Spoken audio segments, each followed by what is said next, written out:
Welcome to Get Creative, How to Balance the Sacral Chakra. The Sacral Chakra space, the area about 2 inches below the belly button, is one that is often overlooked. We tend to hear so much about the root, the heart and the throat chakra, the big hitters, but so many of us are blocked or stagnant in the Sacral Chakra area. And this is often because of its association with creativity. We may have been brought up to believe that creativity is solely associated with art. And if you don't consider yourself artistic, you don't draw, paint or write music, then you may have closed your mind and therefore your energy off to creativity.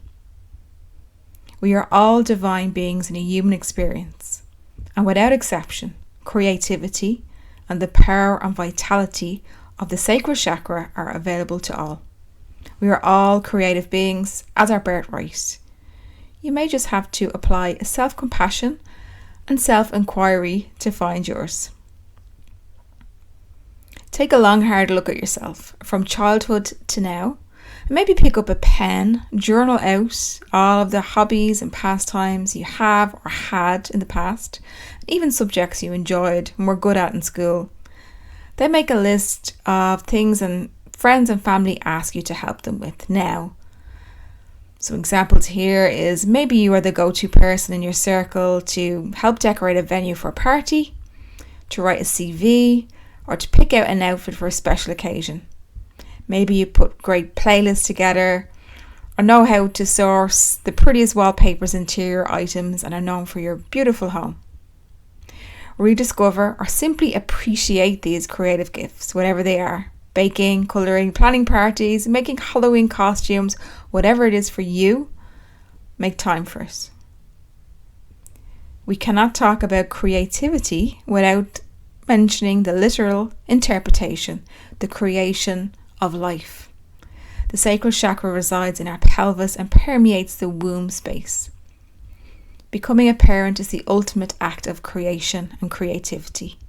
But whether you choose to reproduce or not, or life just turned out that way, this connection still exists as potential, even if you are not a mother or father. For women, womb healing or practices can be really helpful to tune into that part of yourself. Cycle syncing and tracking your menstrual cycle and planning your exercise, work, or even your life around those times may help manage your energy levels, your expectations of yourself, and the ebb and flow of prana, life force, in the sacral chakra. All forms of dance are wonderful for the sacral chakra, whether it's ballet, zumba or belly dancing, or freestyling around your kitchen to the radio. Dance like no one is watching. Of course, yoga asana can sometimes resemble a dance, a rhythm and flow, so this counts too.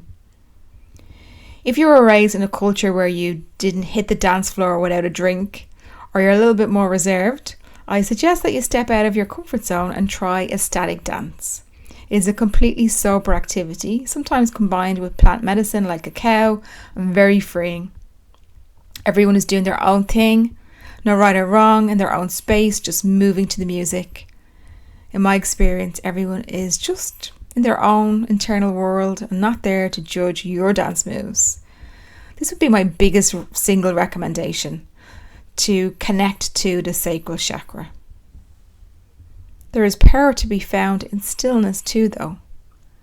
While movement is essential for the sacral chakra, arguably more so than for any other, introspection and calm are required also.